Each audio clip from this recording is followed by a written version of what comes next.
So thank you all for joining this recorded meeting.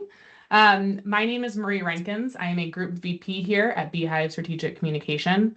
I lead a portfolio of clients on all things kind of internal communication, external communication, and probably most importantly for this conversation is that I lead Beehive's AI strategy. So the way that our organization thinks about the way that AI should be integrating into the work that we do for ourselves and for clients.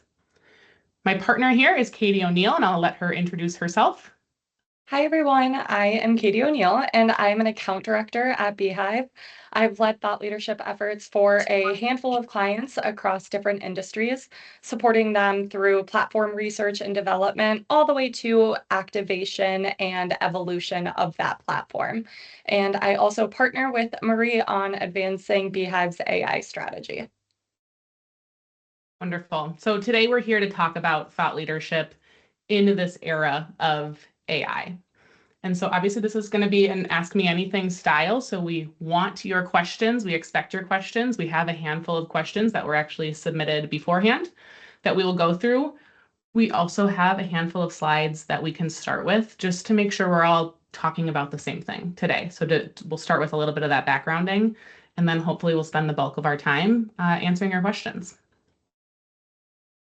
So just to start, let's talk about thought leadership. It's this term that we hear out in the world. We probably hear it from organizations that we work with or within. And there's that classic example of, I want to get my CEO in the New York Times. That is thought leadership. Like that is what we want to do.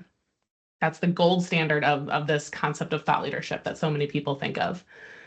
But for a whole slew of reasons, that approach is really outdated, and it's not the best way to position your leaders or your organization in kind of this modern era.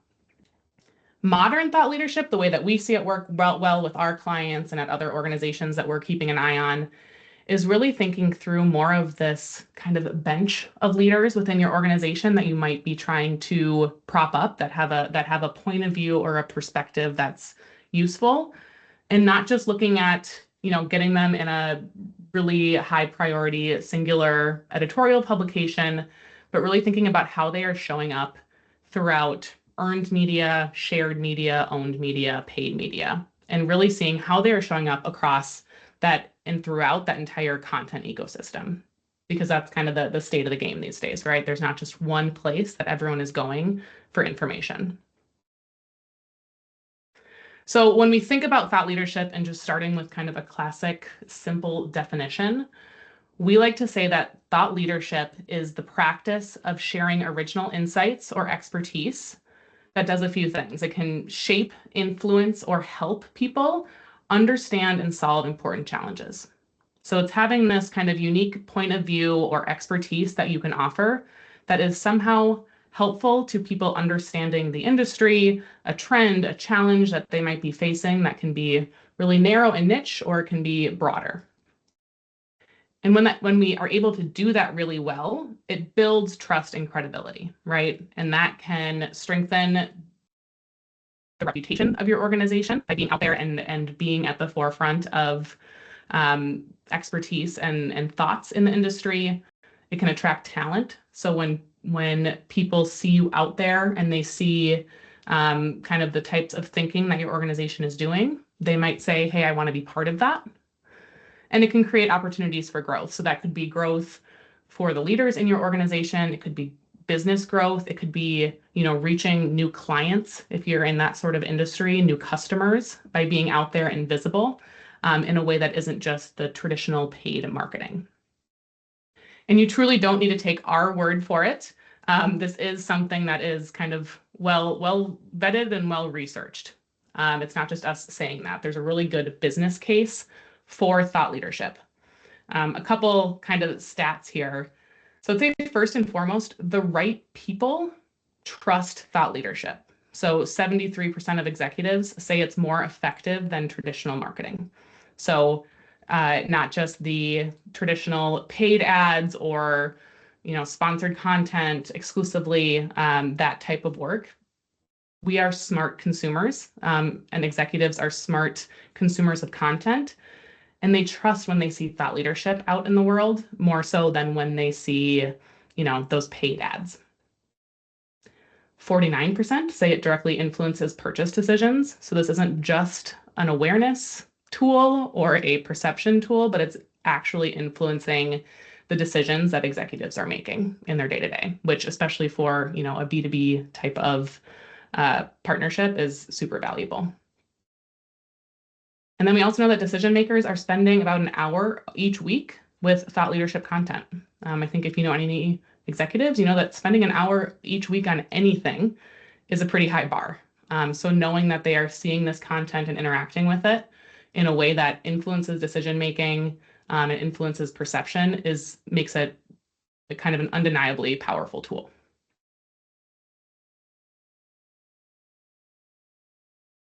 And kind of going back to that New York Times example, there's a reason that that's sort of old school, right? And this is not to knock New York Times. This is just to take the kind of narrow focus and expand it a little bit as we think about that media landscape and what's changing and what hasn't changed.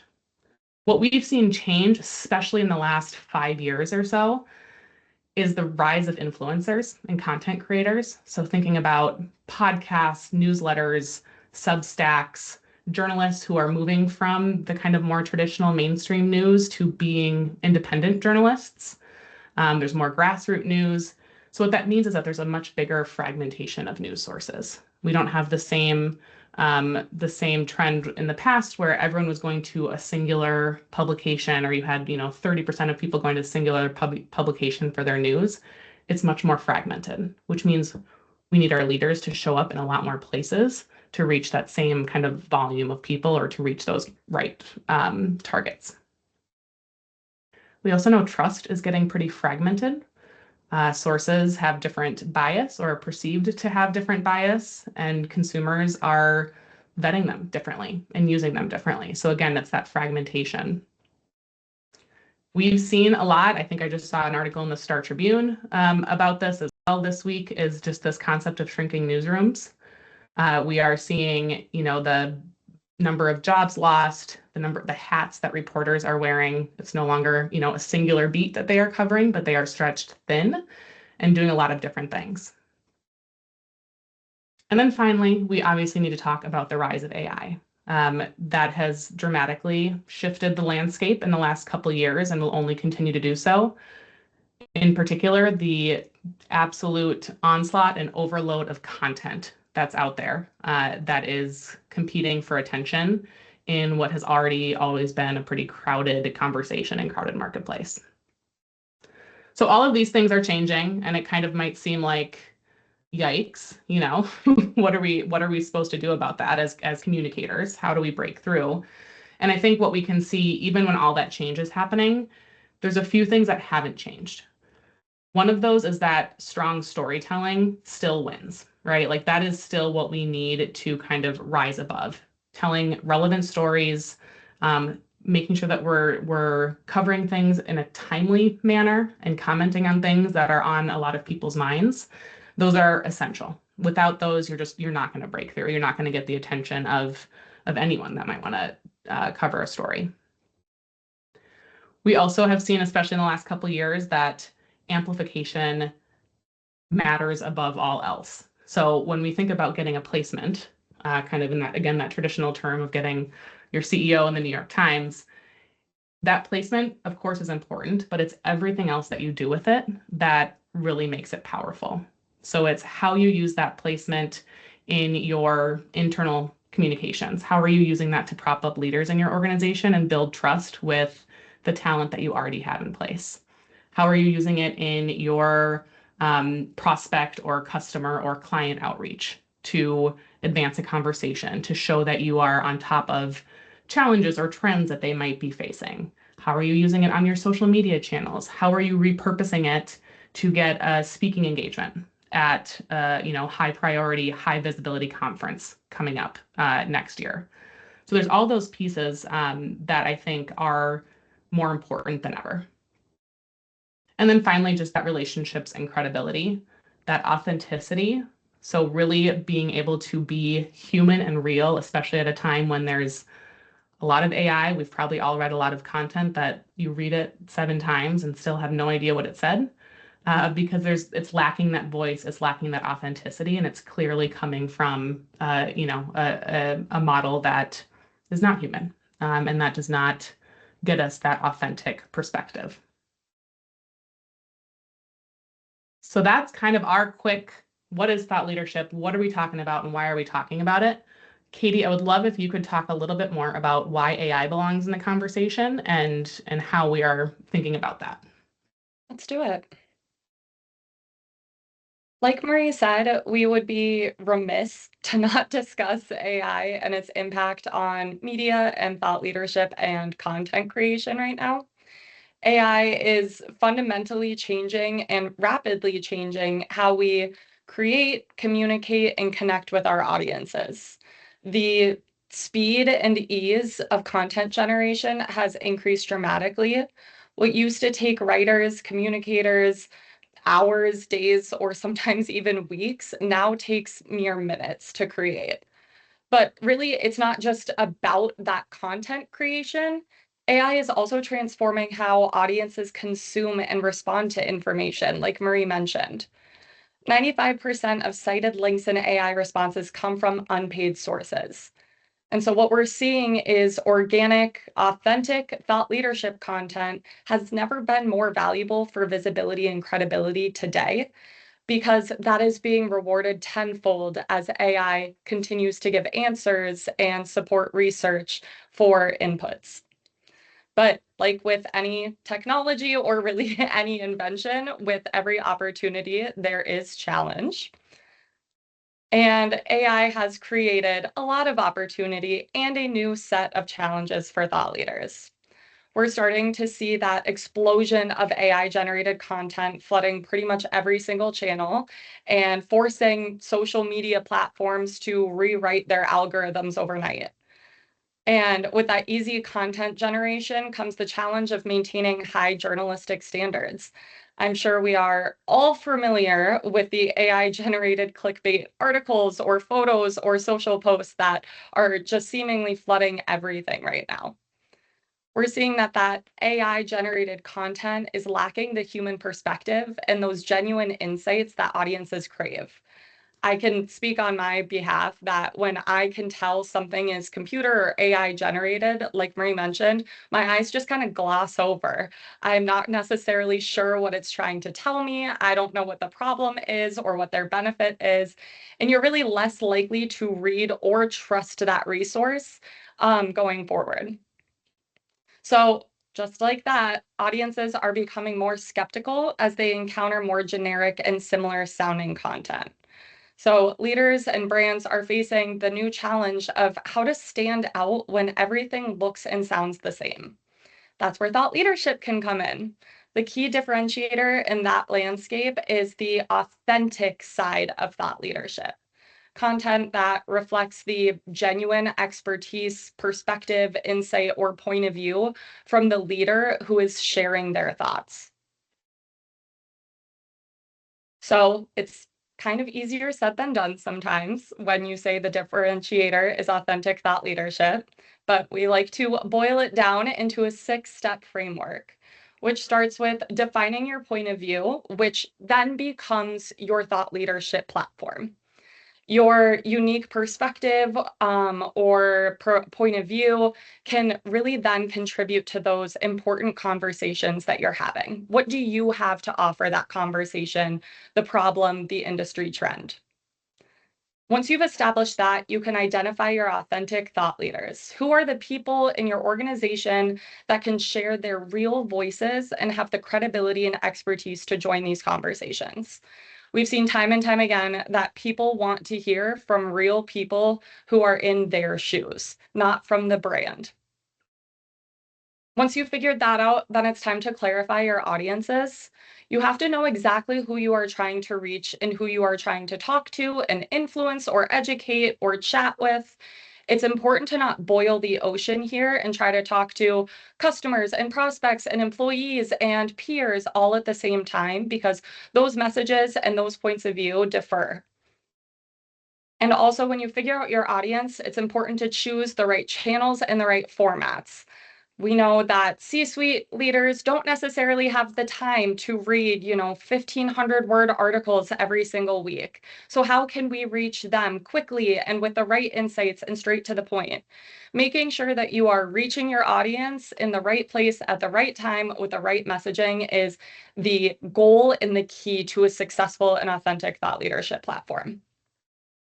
And then Marie already kind of touched upon this, but activating with a cross-channel strategy. So it's not just getting that placement in HR executive. It's making sure that when that placement goes live, we're screaming it from the rooftops, whether that be on LinkedIn or internal channels or in client outreach emails, making sure that you are taking it not just one step further, but 10 steps further to extend the life of that piece and your point of view. We know that when the placements are successful and people promote them on their own channels, you are more likely to get more requests for thought leadership in the future. Changing it not only from just that proactive outreach, but then having it be reactive and having these outlets reach out to your thought leaders for their perspective because they've established themselves as credible leaders. And then finally, measuring and evolving the thought leadership platform. It's really important to track what's working and then adapt and adjust accordingly, because what the industry is facing today might not be what the industry is facing in a year from now. And your point of view, which was once very unique, might not end up being unique after 18 months. So it's important to keep a pulse not only on your thought leaders' perspectives, but the organization and the industry as well, so that you can stay ahead of the curve and on top of that conversation and really lead with your thoughts. Overall, I can't stress enough that this isn't just a one-time exercise or framework. A thought leadership is really just an ongoing process that requires that commitment and the consistency so that you know that you can continue to evolve and meet the industry where it's at.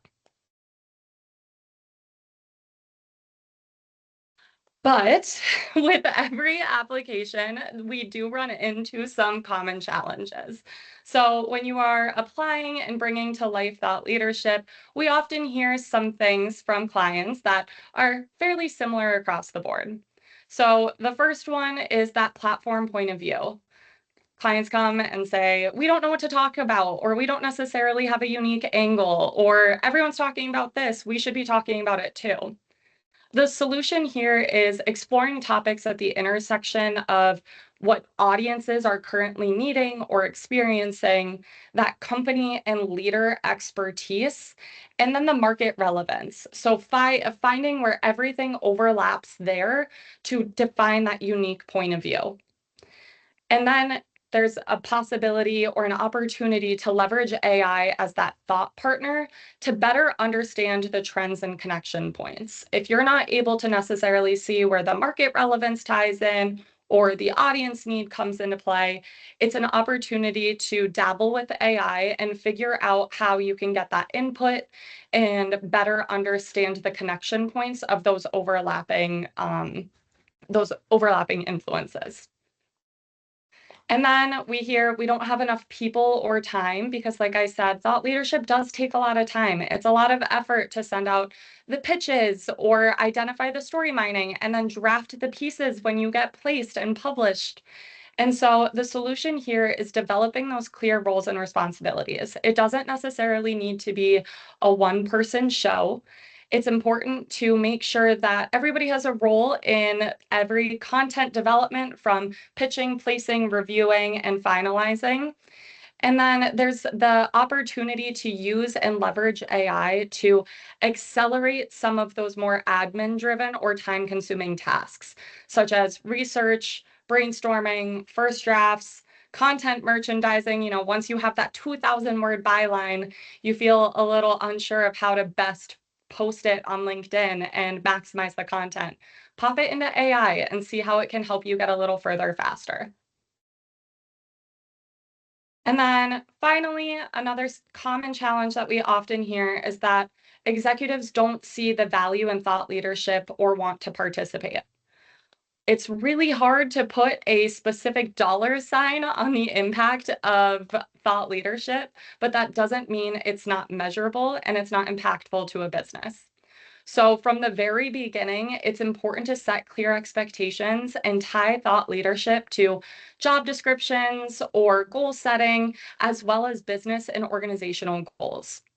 We find that sharing competitor activity goes a long way as well to show leaders where their competitors are already showing up in the industry and in these conversations. And then measuring all of the results is very important because while they might ask or want to see that dollar sign impact of thought leadership, there are other ways to measure the impact of a thought leadership placement and platform.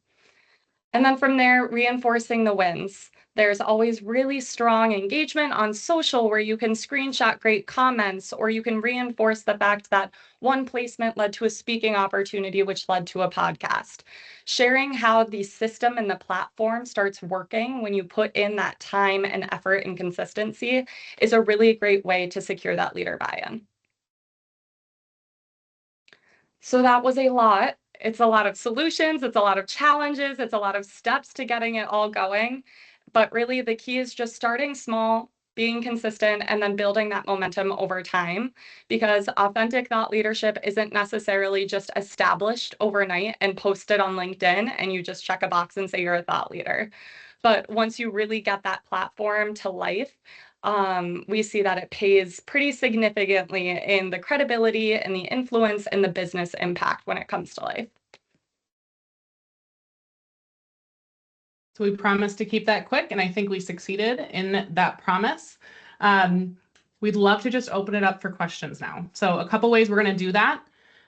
We did, like I mentioned earlier, we received some questions beforehand that were submitted. So we're going to start with those.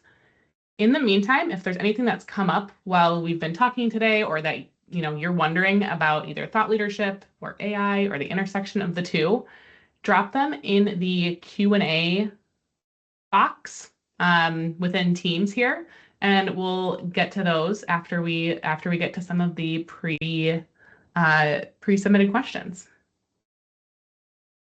All right, so I'm also going to stop sharing my screen because nobody needs to see a slide that says questions.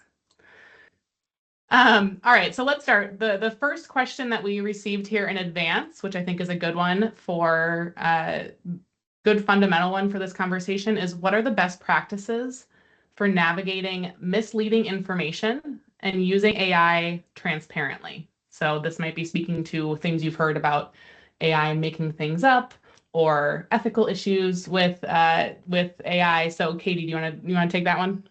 Yeah, there are endless lists of best practices and ways to navigate the misleading information of AI. I'd say the best place to start is just always leading with credibility and transparency.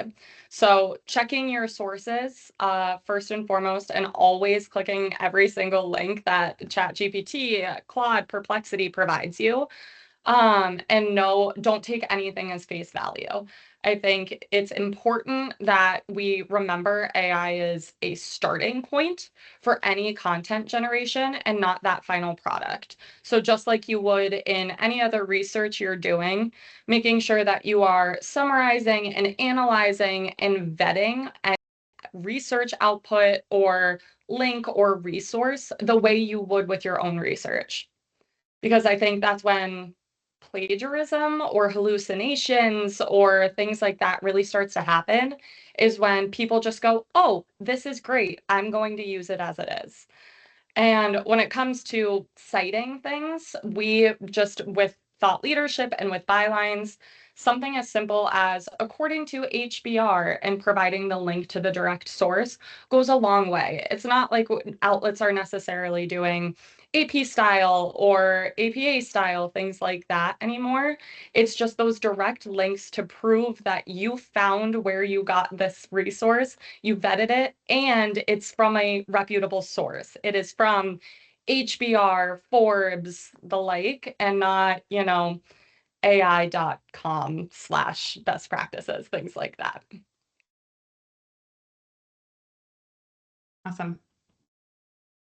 All right, another one, which I think is a good one, is how should my organization get started with thought leadership if we haven't done it before? So we hear this a lot with organizations. People come to us and they're like, I think we should be doing thought leadership, but we've never done it. Like what does that even look like? Where do we begin? Katie, you've done plenty of this with our clients. What's a good starting point? Done plenty of this, and I touched on it a little bit with the slides. There is a lot of power in showing leaders what competitors are already doing.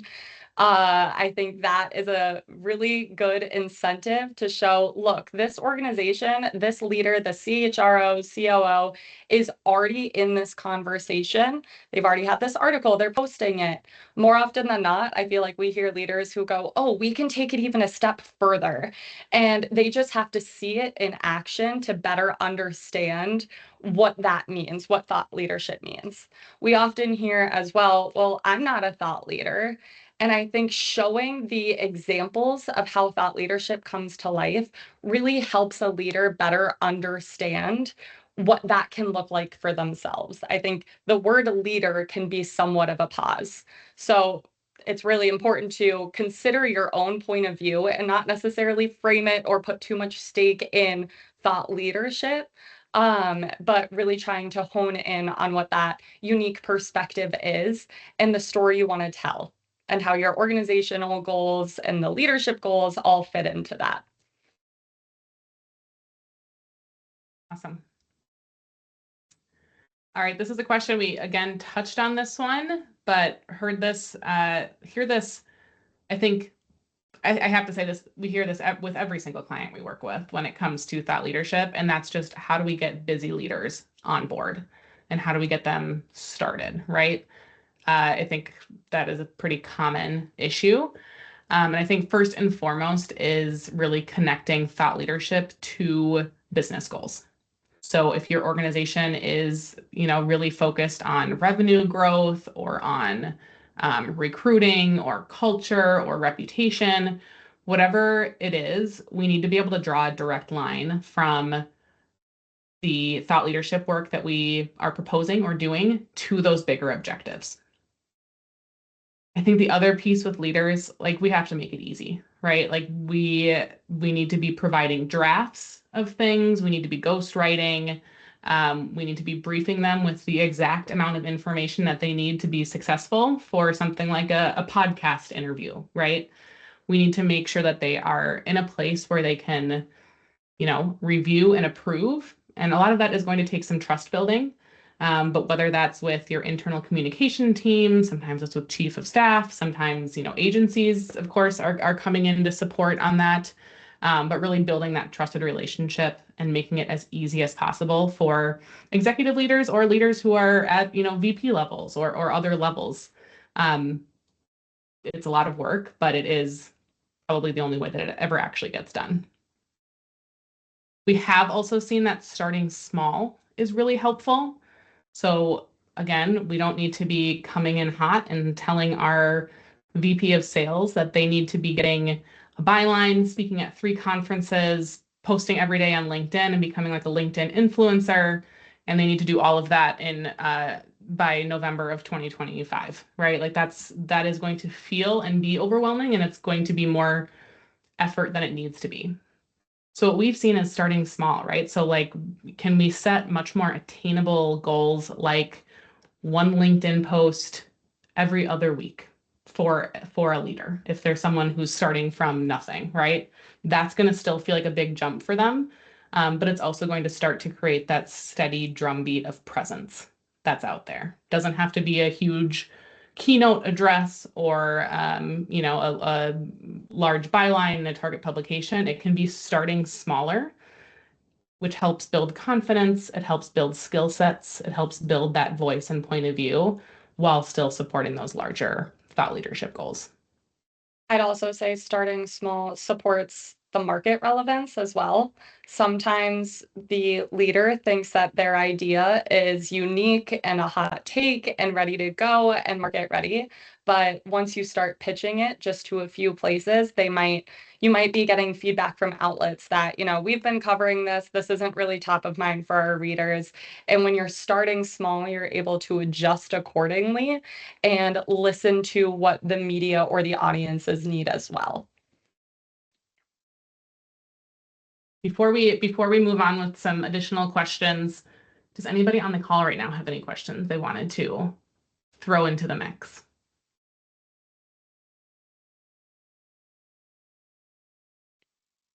Molly, hand raised.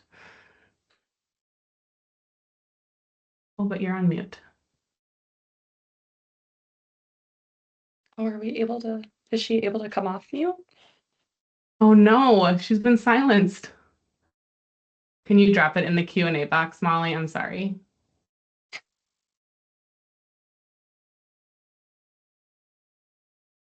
Okay. Oh, there it is.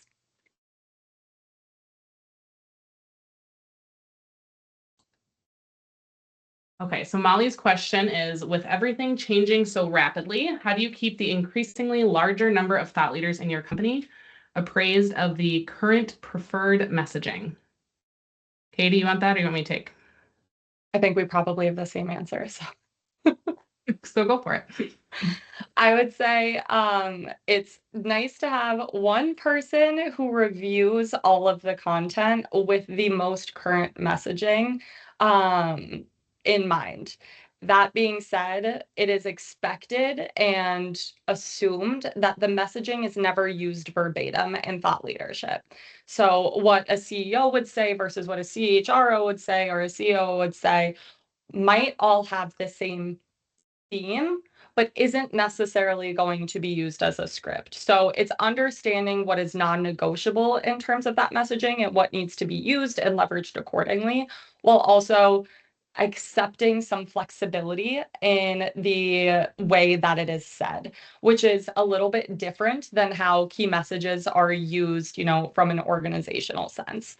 But to make sure that there is always someone who is creating the content on behalf of someone or in the review process and that final sign off who has the most up-to-date messaging in mind is the way to ensure the consistency and that content control, because we would never want anyone to just draft an op-ed and submit it without any oversight. Great question.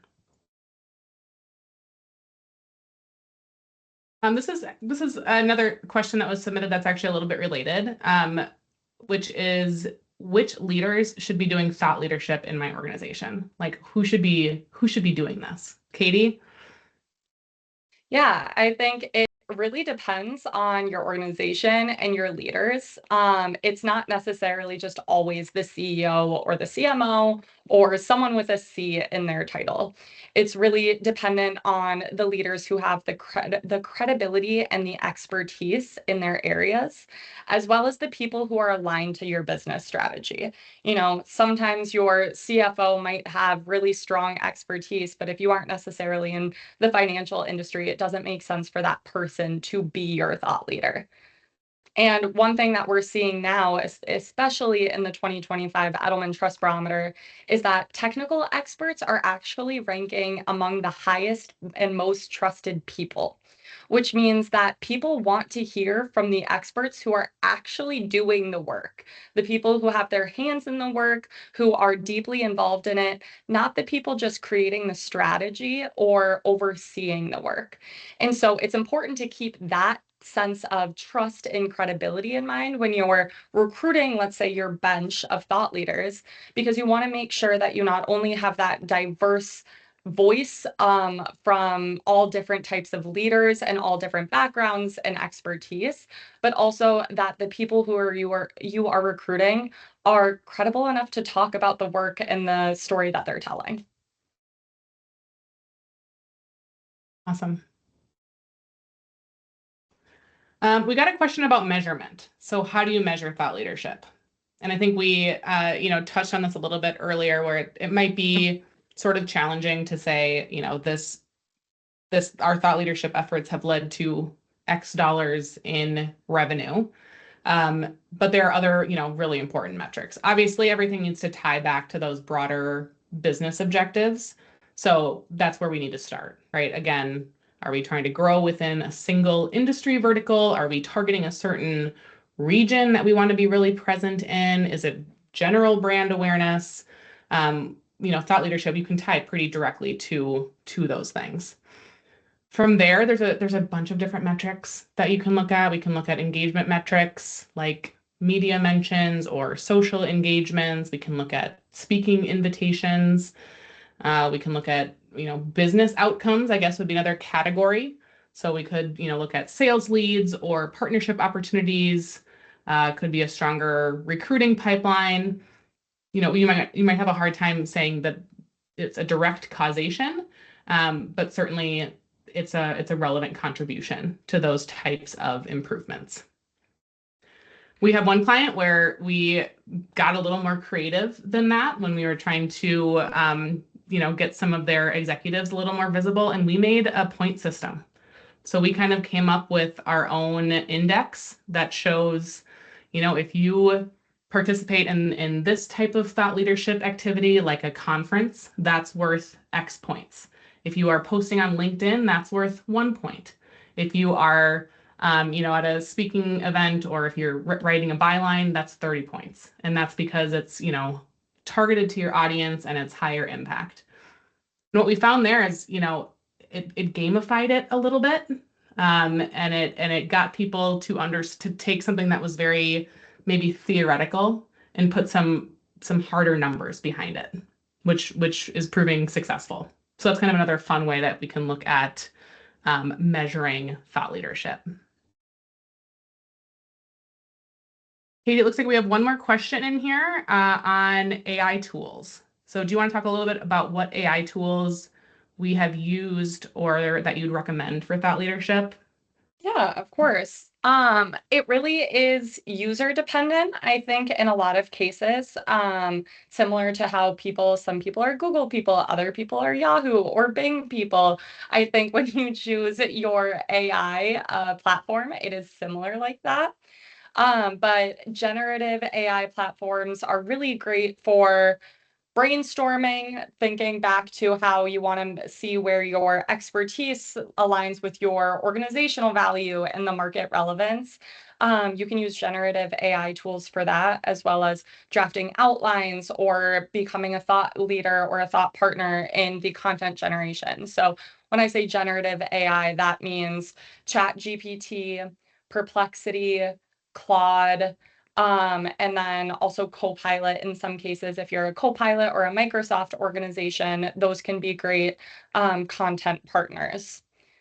And then when we are thinking about AI, it doesn't just start and end at generative AI. I think something that is often overlooked is the way AI is integrated into so many platforms that we use now, which includes social media monitoring tools, media databases. So I can speak on behalf of Beehive. We use Meltwater, and Meltwater has AI integrated deeply throughout the software. So that helps us gather insights from thousands of mentions of professional services very quickly to figure out what leaders in Minnesota who are covering professional services are talking about right now. So it's taking things a little bit further from just that chat box where you're typing in your questions, and looking at ways that you can integrate or leverage the AI that is already in platforms that you're using every day, from Meltwater to HubSpot to Sprout Social and beyond that. Awesome. Final call. Any other burning questions that have been on your mind as we've been walking through this discussion today?